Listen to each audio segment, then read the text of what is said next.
Prezados alunos, vamos iniciar o nosso curso de Direito Penal, parte especial. Eis aqui meu livro de Direito Penal, parte especial, pela editora Saraiva, tá?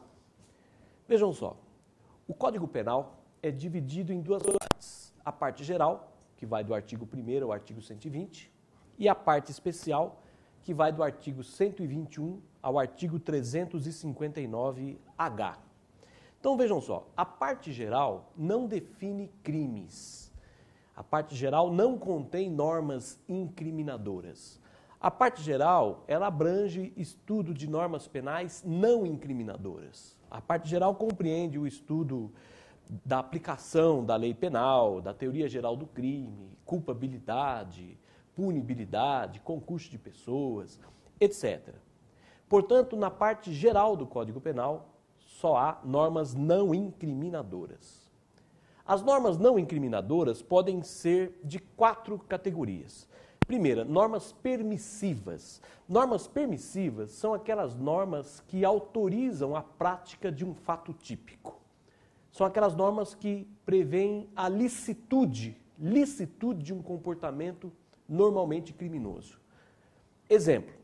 Legítima defesa, estado de necessidade, exercício regular de direito, estrito cumprimento do dever legal. Então, é possível, é permitido matar nessas circunstâncias. Em legítima defesa, estado de necessidade, estrito cumprimento do dever legal, exercício regular de direito. Portanto, norma permissiva é a que autoriza a prática de um fato típico. É a que torna lícito a prática de um fato típico. Nós temos depois as normas penais exculpantes. São aquelas que prevêem causas de exclusão da culpabilidade. Que é o caso, por exemplo, da doença mental, artigo 26 caput, da minoridade penal, artigo 27 do Código Penal, e assim por diante. Então, essas normas exculpantes são aquelas que prevêem causas de exclusão da culpabilidade e também causas de exclusão da punibilidade, como é o caso das normas sobre prescrição. Agora, alguns livros de direito penal conceituam as normas permissivas em sentido amplo, dizendo normas permissivas são aquelas que prevêem a licitude de um comportamento, isto é, que autoriza o fato típico, bem como aquelas normas que prevêem causas de exclusão da culpabilidade e da punibilidade. Eu preferi distinguir permissivas de exculpantes, porque permissiva é a que autoriza o fato típico, né? Nas normas penais exculpantes, o fato é típico e antijurídico, não é isso? O sujeito não está autorizado a praticar o fato, não é isso? Por isso que me parece que o termo exculpante é melhor. O outro tipo de norma penal é a norma penal interpretativa, que são aquelas que esclarecem o conteúdo de outras normas. Exemplo, artigo 13 caput, que conceitua o que é causa no direito penal. Outro exemplo, artigo 10, que prevê como se conta prazo no direito penal. E, finalmente, outra norma penal não incriminadora, a quarta, são as normas penais finais complementares, também chamada de normas de aplicação. Essas normas são aquelas que fixam os limites de validade das leis penais incriminadoras. É o caso do artigo 2º ao artigo 5º, que prevê a lei penal no tempo, né? São normas que prevê os limites de validade de uma lei, tá? O artigo 5º, que prevê que a lei é válida dentro do nosso território, são as normas chamadas finais complementares ou também chamadas normas de aplicação. Bom, alguns autores ainda incluem um 5º tipo de normas não incriminadoras na classificação, o que está correto, que seriam as normas diretivas. Diretivas são as normas que estabelecem princípios. Toda norma que contém um princípio é chamada norma diretiva. É o caso do artigo 1º do Código Penal, que prevê o princípio da reserva legal. Portanto, as normas não incriminadoras, elas não definem infrações penais. Já as normas penais incriminadoras, elas definem as infrações penais, prevendo a respectiva sanção. Então, a norma penal incriminadora tem o preceito primário, que é a definição da conduta criminosa. Por exemplo, matar alguém. E o preceito secundário, que é a sanção, pena, 6 a 20 anos. Essas normas penais incriminadoras, elas se concentram na parte especial do Código Penal e na legislação penal extravagante, isto é, nas leis penais especiais. Tá? Agora, a parte especial do Código contém também algumas normas penais não incriminadoras, poucas, mas há algumas não incriminadoras, como é o caso do artigo 128, que autoriza o médico a praticar o aborto em algumas situações, que é uma norma penal permissiva, portanto. Temos ainda o artigo 121, parágrafo 5º, que prevê o perdão judicial no homicídio culposo, extinguindo a punibilidade, que é uma norma penal exculpante. Temos o artigo 327, que é uma norma penal interpretativa, que conceitua o que é funcionário público. Tá? Há ainda outros exemplos de normas penais não incriminadoras na parte especial do Código, que é o caso do artigo 129, parágrafo 8º, artigo 142. Artigo 142 prevê as imunidades nos crimes contra a honra. Artigo 150, parágrafo 3º, que é uma norma penal explicativa, que explica o que significa casa, e assim por diante. O sistema de classificação dos crimes adotado pelo Código Penal é o sistema da objetividade jurídica tutelada, isto é, o bem jurídico. Os delitos são classificados de acordo com o bem jurídico tutelado. Bem jurídico é o interesse protegido pela norma. Tá? Então, o Código Penal, na parte especial, é dividido em 11 títulos, conforme o bem jurídico genericamente tutelado. No título 1, esse título vai do artigo 121 a 154, estão os crimes contra a pessoa. Então, o bem jurídico genericamente tutelado, o bem jurídico nesse título é a pessoa. E assim por diante. No título 2, crimes contra o patrimônio. Então, o bem jurídico é o patrimônio. E assim por diante. Tá? Evidentemente que o Código Penal, na parte especial, não define todos os crimes. Então, por isso que existe a lei penal extravagante, ou as leis penais especiais, que disciplinam vários delitos que não são disciplinados no Código Penal. Então, os crimes falimentares, os crimes militares, crimes contra a economia popular, etc. Contravenções penais, tem uma lei especial, e assim por diante. Na parte especial do Código Penal, à margem de cada artigo ou parágrafo, isto é, acima de cada artigo ou parágrafo, há uma rubrica contendo o nome iuris do delito, isto é, o nome do delito. Se vocês observarem, então, acima do artigo vem uma rubrica que contém o nome iuris do delito, isto é, que contém o nome do crime. Tá?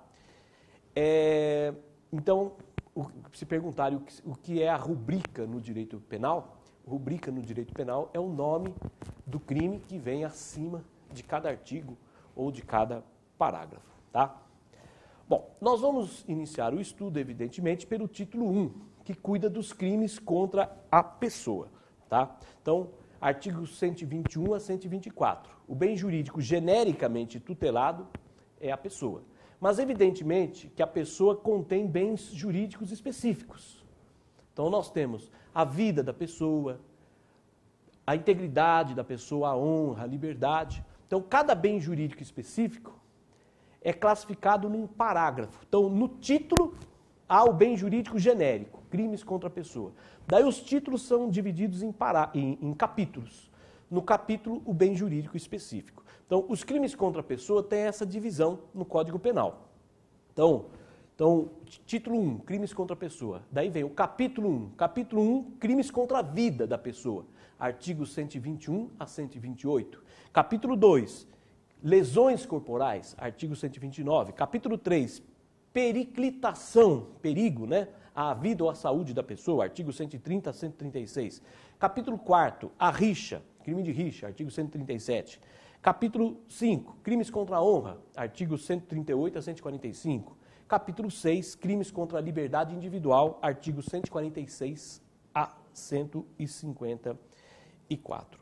Tá? Então, percebam então que nós vamos evidentemente estudar, num primeiro momento, os crimes contra a vida, né? Artigos 121 a 128. Agora, quando se fala nesse título 1, em crimes contra a pessoa, o legislador quis se referir à pessoa física, isto é, à pessoa física ou natural, isto é, ao ser humano. A pessoa jurídica não pode ser vítima da maioria dos delitos previstos nesse título, crimes contra a pessoa.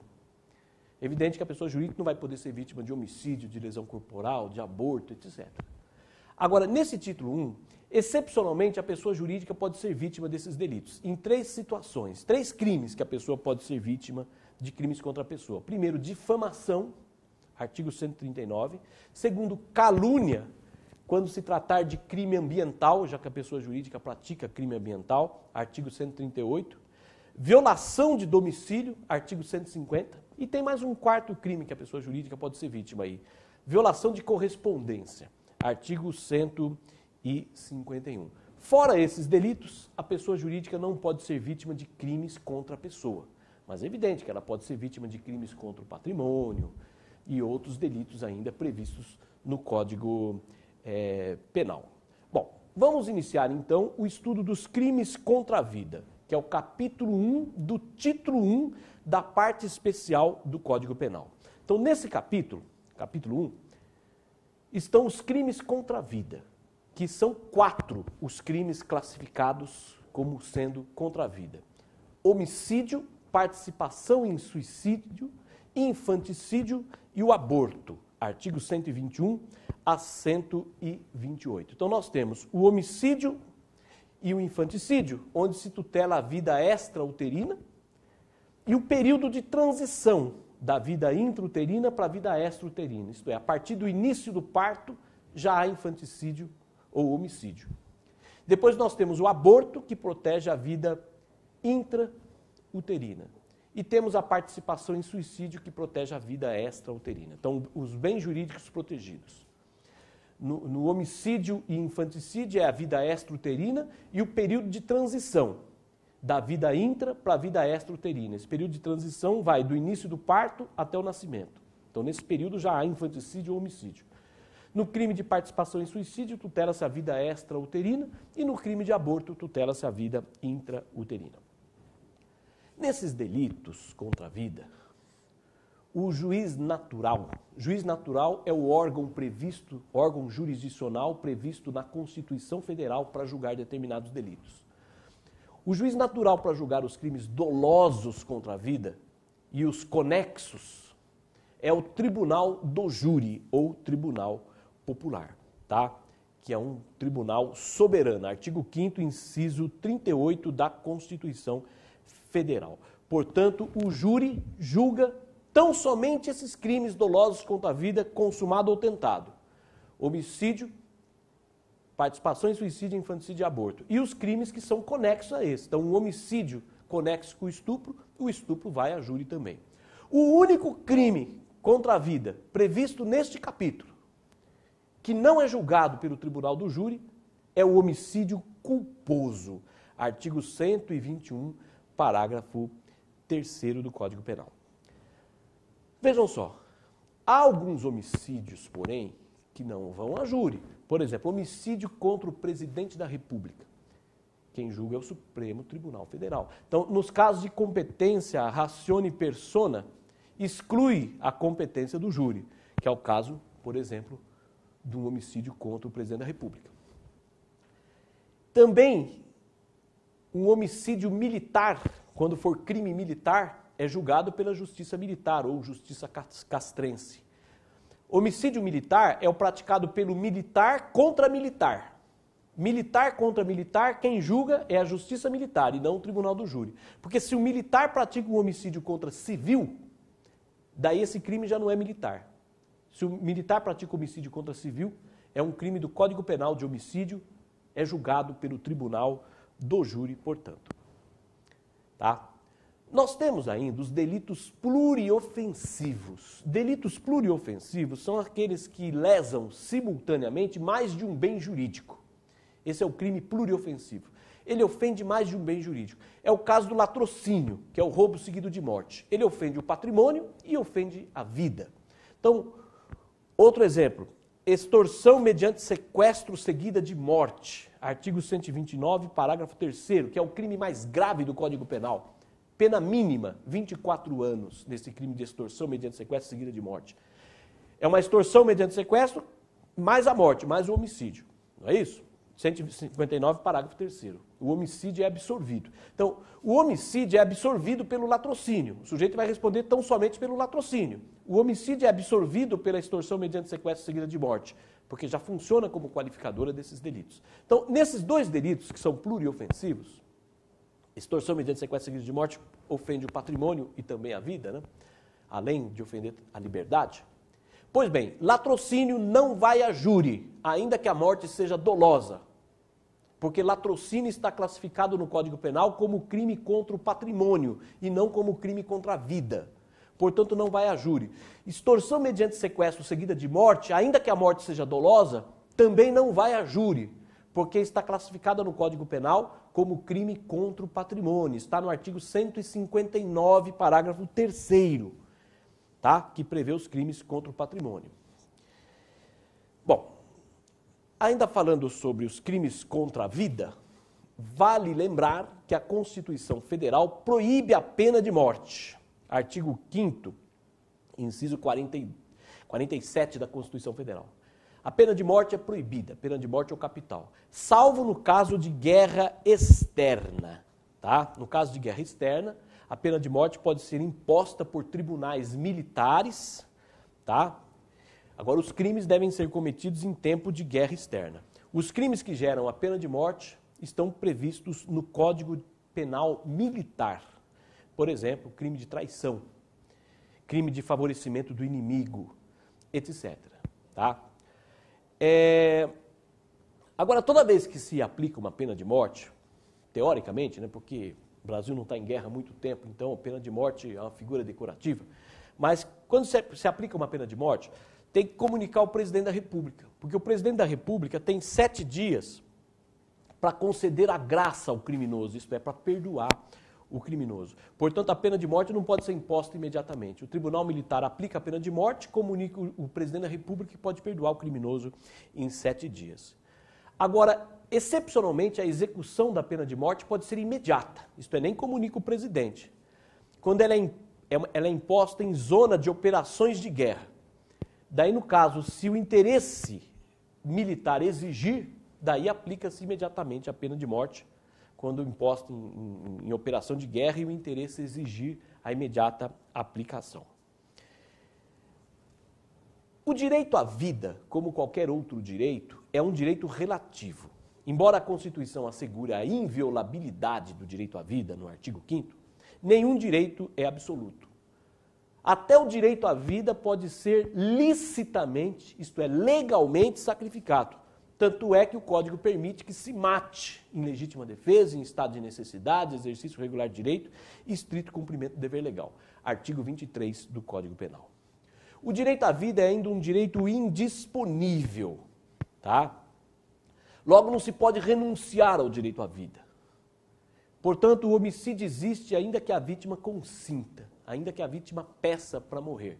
Ninguém tem o direito de morrer. Porque direito é algo que você pode pleitear em juízo. Ninguém pode pleitear em juízo o direito de morrer. Se pleitear, vai ser negado. Tá? Prova disso é que a lei permite o emprego de violência para impedir o suicídio. Artigo 146, parágrafo 3º, inciso 2º. Então, se a pessoa está tentando se suicidar, eu posso aplicar violência para impedir que ela se suicide. Então, sinal que a pessoa não tem o direito de morrer, tanto é que o direito autoriza o uso da violência para impedir o suicídio alheio. Bom, feita essa breve introdução, vamos iniciar agora o estudo do crime de homicídio. Homicídio é a destruição da vida humana extrauterina. Em princípio, é esse o conceito. e também do período de transição da vida intrauterina para a vida extrauterina, né? Porque a partir do início do parto já há homicídio, conforme vamos analisar. Então, homicídio é a morte de uma pessoa praticada por outra pessoa. Tá? Que é claro que a morte de uma pessoa praticada por ela mesma, daí já não é homicídio, e sim suicídio, não é isso? Já o homicídio é a morte de uma pessoa praticada por uma outra pessoa. O bem jurídico protegido, evidentemente, é a vida humana extrauterina, tá certo? E também o período de transição da vida intrauterina para a vida extrauterina. Vamos explicar melhor esse período de transição. Vejam só, o artigo 123 do Código Penal define o crime de infanticídio, que é a mãe que mata o filho durante o parto ou logo após o parto, sob a influência do estado puerperal. Então, se ela matar durante o parto, já existe infanticídio. Já não é mais aborto. Tá certo? Se ela matar durante o parto. Então, o que significa durante o parto? Durante o parto significa após o início do parto. Quando inicia o parto, já estamos durante o parto. Então, com o início do parto, se matar a partir do início do parto, e o início do parto se dá com o rompimento do saco amniótico. Saco amniótico é uma membrana que protege o feto. Quando ele se rompe, esvai o líquido amniótico. Então, a partir do início do parto, a partir do rompimento do saco amniótico, estamos durante o parto. Então, a partir do início do parto, já há infanticídio, já não há mais aborto. Então, a linha divisória é, antes do início do parto, aborto. Após o início do parto, estaremos diante do infanticídio ou do homicídio. Ou do homicídio, se não for a mãe que matar sob a influência do estado puerperal, estaremos diante do homicídio. Por isso que eu disse, no homicídio, o bem jurídico protegido é a vida extrauterina e também o período de transição entre a vida intrauterina e a extrauterina. Isto é, esse período de transição que se dá com o início do parto. Então, uma pergunta. É possível homicídio se a criança ainda está no ventre materno? Sim. Sim, se o agente realizou a conduta de matar após o início do parto. Então vejam só, o sujeito dá um tiro na barriga de uma mulher grávida, matando a mulher e a criança. Que crime é? Bom, em relação à mulher, homicídio. E em relação à criança que estava no ventre? Bom, se ele desfechou o tiro após o início do parto, isto é, já tinha rompido o saco amniótico, e ele sabia disso, após o início do parto, estaremos diante de homicídio também contra a criança. Duplo homicídio. Homicídio contra a mãe e homicídio contra a criança. Agora, antes do início do parto, ele desfechou esse tiro antes do início do parto, nós teremos homicídio contra a mãe e aborto contra a criança. Portanto, é possível homicídio se a criança está no ventre materno, desde que a conduta de matar tenha se realizado após o início do parto, isto é, após o rompimento do saco amniótico. Quais são as espécies de homicídio? Bom, o Código, ele prevê, quanto ao elemento subjetivo, né, do tipo, ele prevê o homicídio doloso e o homicídio culposo. O homicídio doloso, ele pode ser homicídio doloso simples ou fundamental. Crime simples ou fundamental é o descrito no caput do artigo, tá? Então, o homicídio doloso simples ou fundamental é o 121 caput. Depois tem o homicídio doloso privilegiado. Crime privilegiado é o que prevê uma pena mais branda. Então, o homicídio privilegiado é o artigo 121, parágrafo 2º. Depois tem o homicídio qualificado. Crime qualificado é o que agrega aí circunstâncias que prevê uma pena maior, vamos dizer assim. Isso é o crime qualificado, né? É o artigo 121, parágrafo 2º. Então, e depois nós temos ainda o homicídio doloso circunstanciado, que é quando prevê um aumento de pena. Artigo 121, parágrafo 4º, última parte, que é o homicídio contra menor de 14 e contra maior de 60 anos. Então, no homicídio qualificado, a pena é própria, né? Tem pena de 12 a 30 anos. No circunstanciado, há apenas um aumento de pena. Já o homicídio culposo pode ser também simples, que é o 121, parágrafo 3º, e circunstanciado, que aumenta de um percentual também, que é o 121, parágrafo 4º. Ainda nesse em relação ao homicídio, nós temos o 121, parágrafo 5º, que prevê o perdão judicial para o homicídio culposo, que é uma norma penal permissiva, não é isso? Ou melhor, ou exculpante, né? Para alguns autores permissivas, para outros autores exculpante, né? O perdão judicial.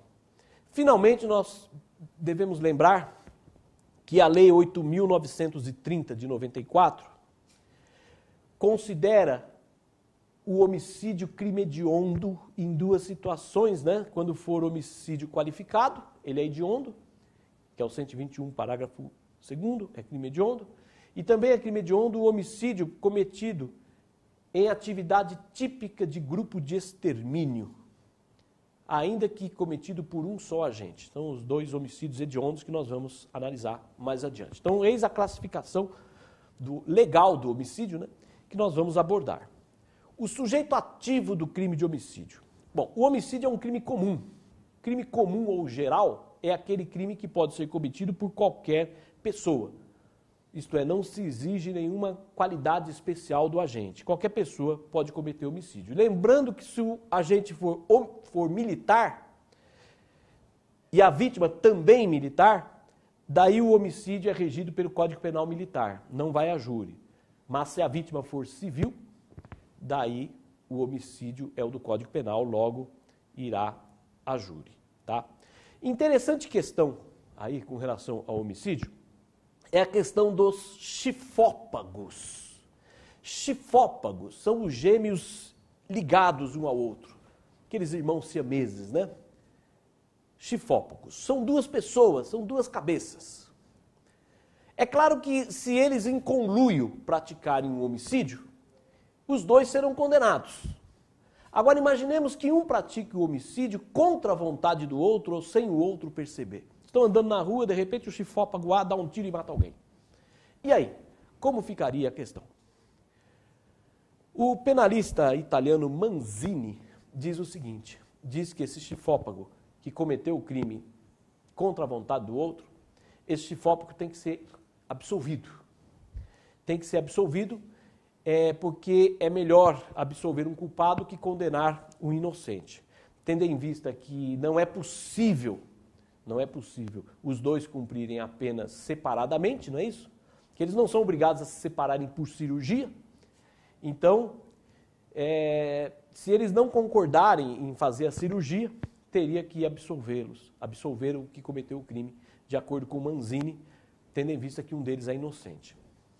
Eu tenho uma opinião um pouquinho diferente do Manzini. Eu acho que o chifópago que cometeu o homicídio deve ser condenado e não absolvido. O que cometeu o crime deve ser condenado. Porém, ele não cumprirá a pena, por força do princípio da intransmissibilidade da pena. Porque se ele for cumprir a pena, o outro também tem que ir junto. Então, ele é condenado, porém não se cumpre a pena. Mas, na minha opinião, ele teria que ser condenado. Se futuramente o outro também vier a delinquir, o outro é condenado, daí os dois vão juntos aí cumprir a pena. Sujeito passivo do homicídio, né? O Código Penal prevê o seguinte, matar alguém, né, pena de 6 a 20 anos, matar alguém. Alguém, evidentemente, compreende a pessoa humana viva, não é isso? Se for chifópago, isto é, o sujeito mata os dois chifópagos, ele vai responder por 2 homicídios. 2 homicídios, já que cada chifópago é uma pessoa autônoma. Agora, se o sujeito atirar num cadáver, quando atirou, então imaginemos, quando ele chegou, ele deu um tiro na cabeça da vítima, só que a vítima já estava morta. Atirou em cadáver. Atirar em cadáver é crime impossível, por absoluta impropriedade do objeto. Artigo 17 do Código Penal. Então, o sujeito passivo, portanto, é a pessoa humana. Para ser vítima do homicídio, basta estar viva. Ainda que tenha poucas chances de sobreviver. Então, você atira numa pessoa que já está prestes a morrer, já vai morrer daqui 1 minuto, já morre. Você pega e dá um tiro. Mesmo assim, você vai responder por homicídio. Ainda que a pessoa tenha poucas chances de sobreviver, o agente responde por homicídio, porque a vida humana, evidentemente, tem que ser respeitada. O que significa feticídio? Bom, feticídio é matar um feto durante o parto. Isto é, portanto, logo após o início do parto, logo após o rompimento do saco amniótico. Isso é o feticídio. Matar durante o parto. Evidentemente que é crime de homicídio, conforme nós já falamos, não é mais aborto, né? Aborto tem que ser antes do início do parto. Durante o parto, que é o feticídio, já teremos aí o crime de homicídio. No crime de homicídio, amigos, a pena aumenta de 1/3 em 3 situações. Primeiro, se a vítima for menor de 14 anos, artigo 121, parágrafo 4º. Segundo, se a vítima for maior de 60 anos, artigo 121, parágrafo 4º, última parte, está no Código Penal. E a terceira hipótese não está no Código Penal, que é se a vítima for índio não integrado. Matar índio não integrado à civilização. A pena aumenta de 1/3. Artigo 59 da Lei 6.001 de 1973. Correto?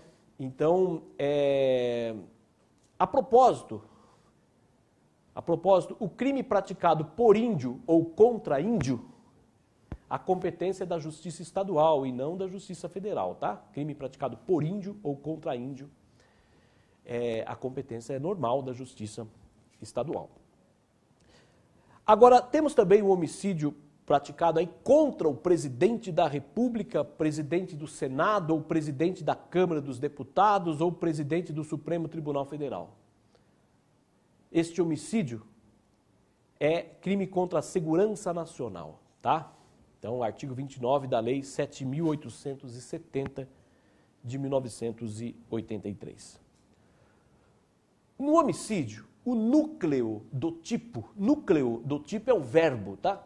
O núcleo do tipo é o verbo matar. Matar consiste em provocar a morte da vítima, em dar causa à morte da vítima. Então, vejam só.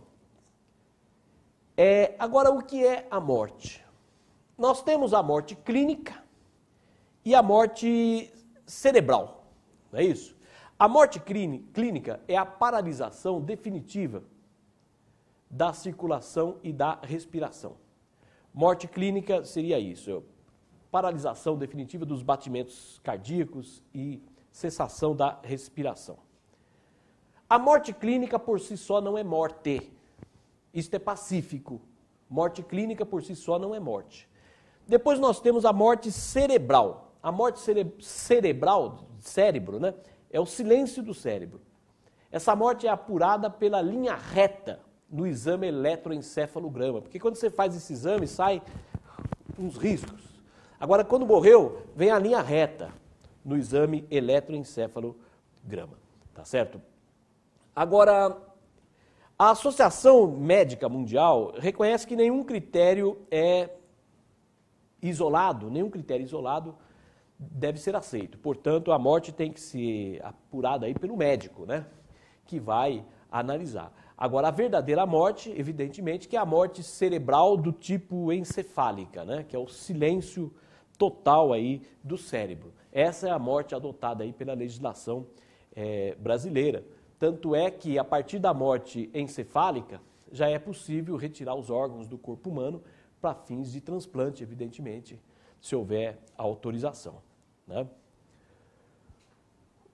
Os meios de execução do homicídio. O homicídio é um crime de forma livre. Crime de forma livre é o que admite inúmeros meios de execução. Crime de forma livre é aquele que a lei não especifica os meios de execução. O homicídio, a lei fala matar alguém. Então, o homicídio é um crime de forma livre, porque a lei não especifica os meios de execução. Tá certo? Logo, o homicídio admite qualquer meio idôneo. Qualquer meio idôneo pode ser utilizado aí para praticar o homicídio. Então, questão interessante aí é a do homicídio moral ou psíquico, que é matar a vítima por meio de uma violenta emoção, por meio de um trauma psíquico, por exemplo. Quer dizer, provocar um susto numa pessoa cardíaca. Isto é homicídio. Um outro exemplo interessante é o meio patológico.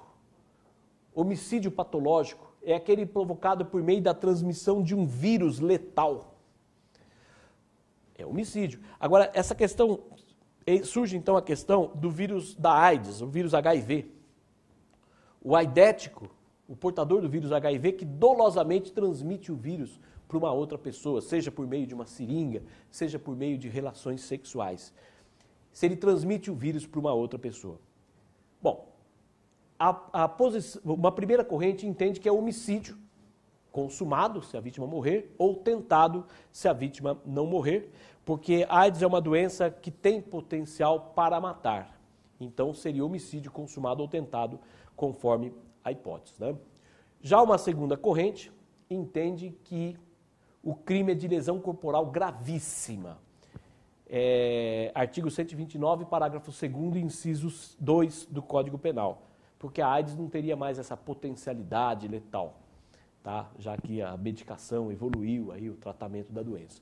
Então, seria lesão corporal gravíssima.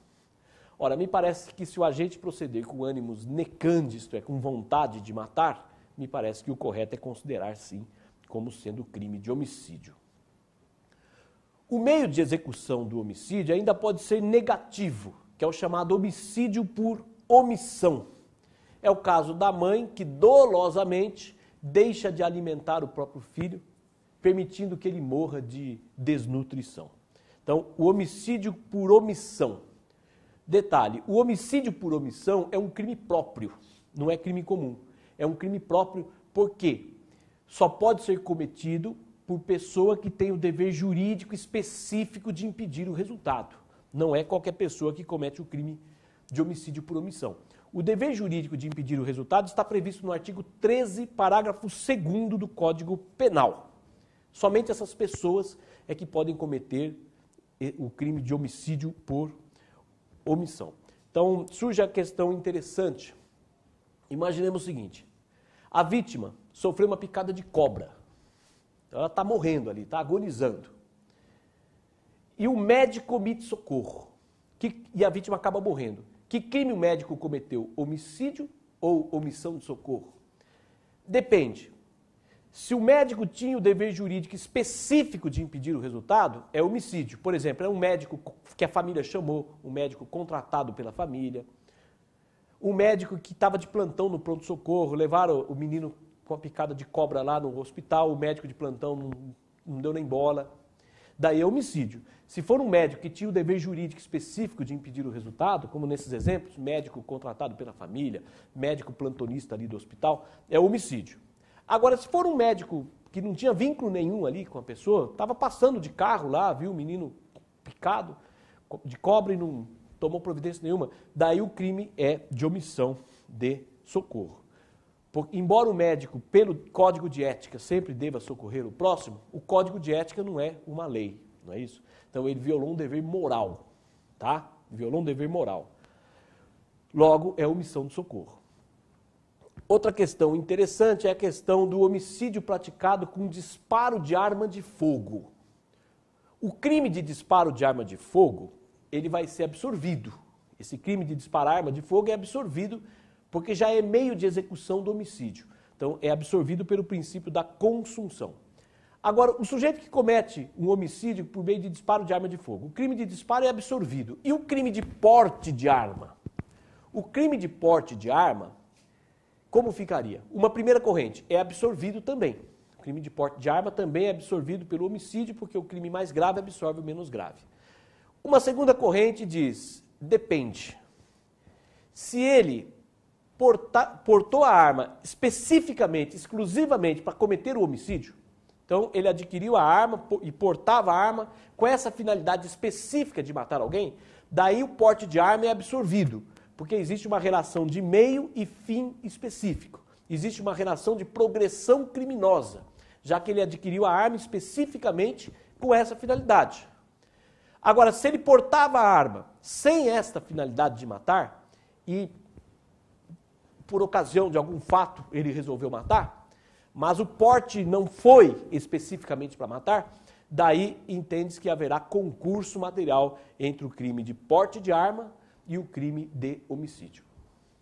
Elemento subjetivo do tipo é o dolo, que consiste na vontade de matar. O dolo no homicídio é identificado pela expressão animus necandi ou animus occidendi. O homicídio admite o dolo direto e o eventual. Dolo direto é quando o agente quer provocar a morte da vítima. Dolo eventual é quando ele não quer, mas ele assume o risco de matá-la. Assumir o risco significa que ele age na dúvida se irá ou não matá-la. Nós temos ainda o dolo direto de segundo grau. Dolo direto de segundo grau, também chamado de dolo de consequências necessárias. É quando o agente ele não quer produzir a morte de uma determinada pessoa, mas ele sabe que irá produzir, isto é, ele tem certeza. Então, o sujeito atira para matar o chifópago A. Ele não quer matar o B, bom, mas ele sabe que matando A, B morre também, já que o corpo é um só.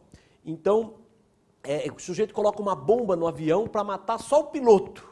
Bom, mas ele sabe que matando o piloto, o avião vai explodir e vai matar todo mundo. Isso é o dolo direto de segundo grau, que é parecido com o dolo eventual, já que em ambos o agente não quer produzir o resultado. A diferença é, no dolo eventual, o agente não quer o resultado, porém age na dúvida se irá ou não produzi-lo. No dolo direto de segundo grau, ele não quer o resultado, mas ele age na certeza que irá produzir o resultado.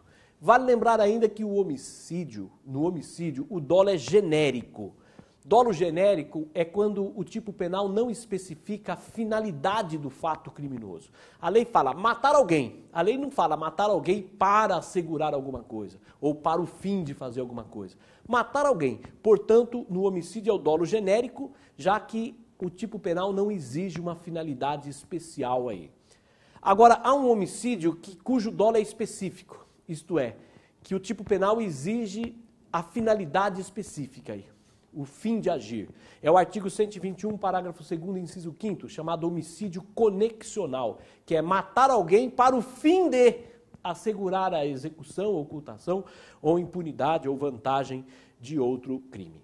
Bom, a questão da prova da intenção de matar, que não tem como entrar no mundo subjetivo do agente. Então, como que se prova a intenção de matar? O critério mais seguro para se apurar o animus necandi, evidentemente, é preciso analisar as circunstâncias exteriores ao crime, já que não dá para entrar no subjetivismo do agente. Agora, dentre essas circunstâncias exteriores, o critério mais seguro é a sede da lesão. Então, se o tiro atingiu regiões vitais do corpo humano, atingiu o tórax, por exemplo, onde se situa ali, coração, pulmão, daí evidentemente que quis matar, né? Se atirou da cintura para cima, quis matar. Se atirou da cintura para baixo, é porque quis apenas ferir e então responderá por lesão corporal e não por homicídio. Então, o critério mais seguro é a sede da lesão. Agora, tem outros critérios também importantes. Por exemplo, o tipo de arma empregada. Zé atirou com um fuzil, então evidentemente que, em princípio, quis matar. O número de disparos de arma, profundidade do golpe de faca, número de golpes de faca e assim por diante. Na verdade, nenhum critério isoladamente é seguro. O certo é o juiz analisar todas as circunstâncias exteriores ao crime para formar a sua convicção. O certo é, se não houver a intenção de matar, o sujeito responderá por outro crime. Pode responder por lesão corporal seguida de morte, que é o 129, parágrafo 3º, ou por homicídio culposo, 121, parágrafo 3º, conforme ele tem agido com ânimos ledendi, isto é, vontade de ferir ou não, né? Se ele teve dolo de ferir e a vítima também acabou morrendo em razão disso, lesão seguida de morte. Agora, se nem dolo de ferir houve, não houve dolo de matar nem de ferir, daí ele vai responder por homicídio culposo. A consumação do homicídio. O homicídio se consuma com a morte da vítima em razão da conduta do agente. É evidente que tem que ter um nexo causal entre a morte e a conduta. O homicídio é um crime não transeunte, ou delicta facti permanentes, que são aqueles crimes que deixam vestígios materiais. Então, os delitos não transeuntes são os que deixam vestígios materiais. Nesses delitos, exige-se o exame de corpo de delito, sob pena de nulidade do processo. O exame de corpo de delito no homicídio é a necrópsia, ou exame necroscópico. Essa necrópsia tem que ser feita. Então, é uma perícia. Se não for feito o exame direto, o exame de corpo de delito direto, que seria uma perícia, a necrópsia, Daí é possível o exame de corpo de delito indireto, que é feito por 2 testemunhas. Agora, se não for feito o direto nem o indireto, daí não adianta o réu confessar. Homicídio tem que ter exame de corpo de delito, seja direto, que é a necrópsia, seja indireto, que seria 2 testemunhas. Não basta, portanto, a confissão da vítima, artigo 158 do Código de Processo Penal. Observação, delito transeunte, passageiro, né? Transeunte é o que não deixa vestígios materiais. Daí esse delito, o transeunte, como por exemplo uma injúria verbal, não exige exame de corpo de delito.